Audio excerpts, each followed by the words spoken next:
Odia travel YouTube channel आउ एक नुआ ब्लॉग वीडियो रे आपको स्वागत।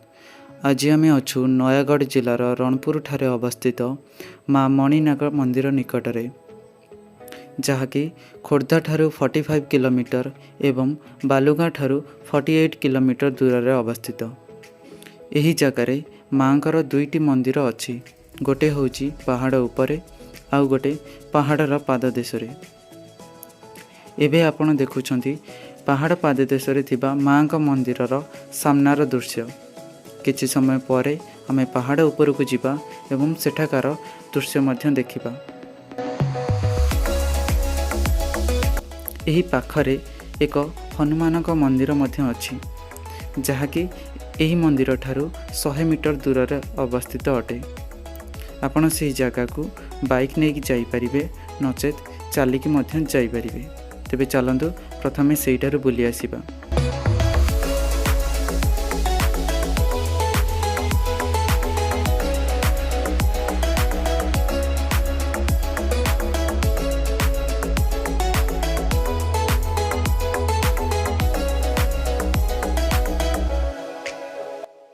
हनुमान मंदिर पाखक जीवा समय रास्तार आउ एक मंदिर पड़िबो।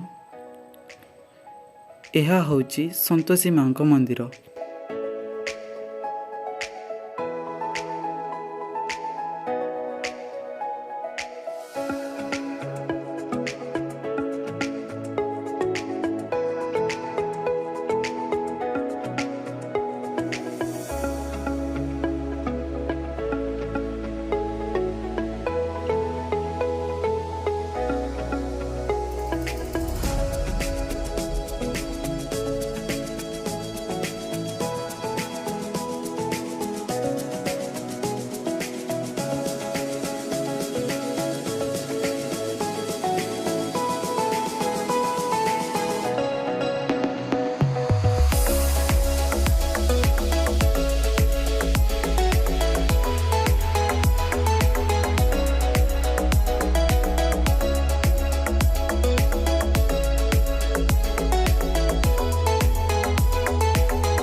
दर्शक बंधु, ये थिला पहाड़ पाददेशरे थिबा माँ का मंदिर बाहर एवं भितर दृश्य।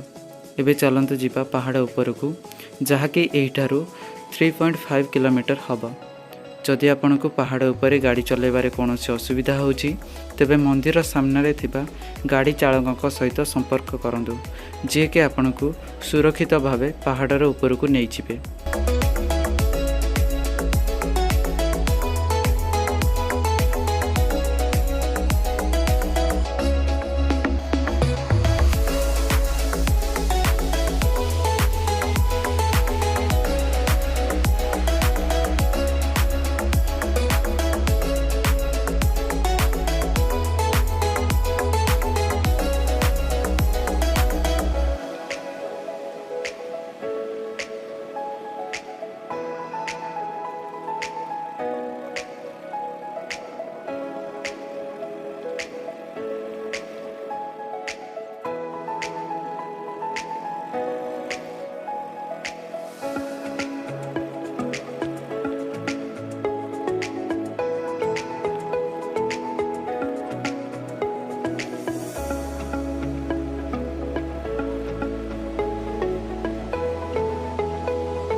पहाड़ उपरकू पहुँचवा आमको 20 मिनिटर समय लगिला।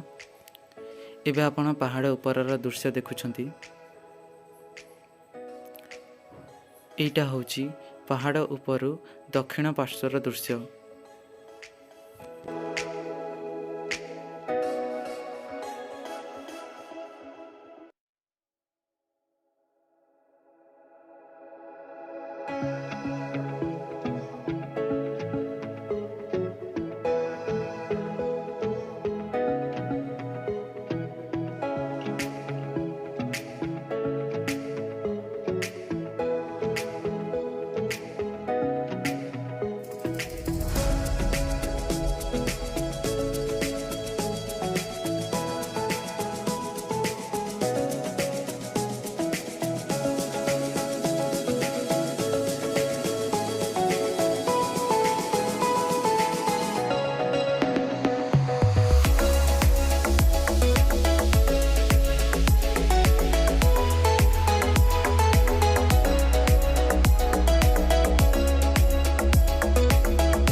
एबे आपण देखुछंती पहाड़ उपरु उत्तर पार्श्वर दृश्य। आउ ये होची रात्रि समयर दृश्य जहाँकि पहाड़ रे हेइथिबा रास्ता रे लागिथिबा लाइट सब जळु अछि। बस आजिर वीडियो को एठी रखिबा। वीडियोटी केमती लागिला कमेंट करी जणेबे। जदि वीडियोटी भल लागिछि तेबे लाइक करबा सहित अन्य मानक पाखु शेयर कर देबे। जदि ए पर्यंत आम चैनल को सब्सक्राइब करना तेबे आज ही सब्सक्राइब करंतु एवं पाखरे आस्था बेल आइकन क्लिक करी ऑल को सिलेक्ट कर दियंतु। धन्यवाद।